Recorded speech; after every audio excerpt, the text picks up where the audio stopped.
Fascist সরকারের মতো গুম খুনের পরিস্থিতি আর তৈরি হবে না। সাংগঠনিক মতবিনিময় সভায় প্রধানমন্ত্রী। ইশতেহার বাস্তবায়নে নেতা কর্মীদের সহযোগিতা প্রত্যাশা। যুদ্ধ একটি শেষ হয়েছে, এখন আরেকটি যুদ্ধ শুরু হয়েছে। কি সেই যুদ্ধ? সেই যুদ্ধটি হচ্ছে আমরা মানুষকে যে কমিটমেন্ট দিয়েছিলাম সেই কমিটমেন্টগুলো বাস্তবায়ন করা। গাজীপুরে একই পরিবারের 3 শিশু সহ 5 জনকে গলা কেটে হত্যা। গৃহকর্তা ফোরকান নিজেই শ্বশুর বাড়িতে খুনের ঘটনা জানিয়ে লাপাত্তা।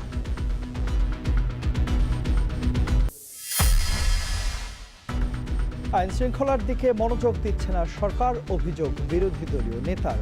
সংস্কারের দাবি আদায়ে রাজপথে হবে শেষ জায়গা, বললেন নাহিদ। থামা উপসর্গে আরও 9 শিশুর মৃত্যু। হাসপাতালে হিমশিম অবস্থা, মৃত্যু কমতে লাগতে পারে আরও 1 মাস, বলছেন বিশেষজ্ঞরা। স্কুল বন্ধের চিন্তা নেই, জানালেন স্বাস্থ্য সচিব।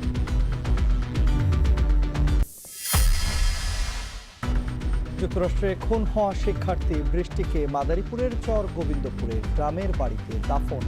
নৃশংস হত্যাকাণ্ডের বিচারের দাবি স্বজন প্রতিবেশীদের।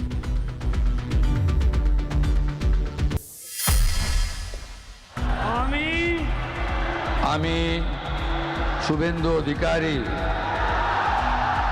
ঈশ্বরের নামে শপথ করিতেছি যে পশ্চিমবঙ্গে বিজেপি সরকারের শপথ। মুখ্যমন্ত্রী শুভেন্দু অধিকারীর নেতৃত্বে মন্ত্রিসভায় দিলীপ অগ্নিমিত্রা সহ আরও 5 জন। শপথ অনুষ্ঠানে অংশ নেয়নি মমতা তৃণমূল।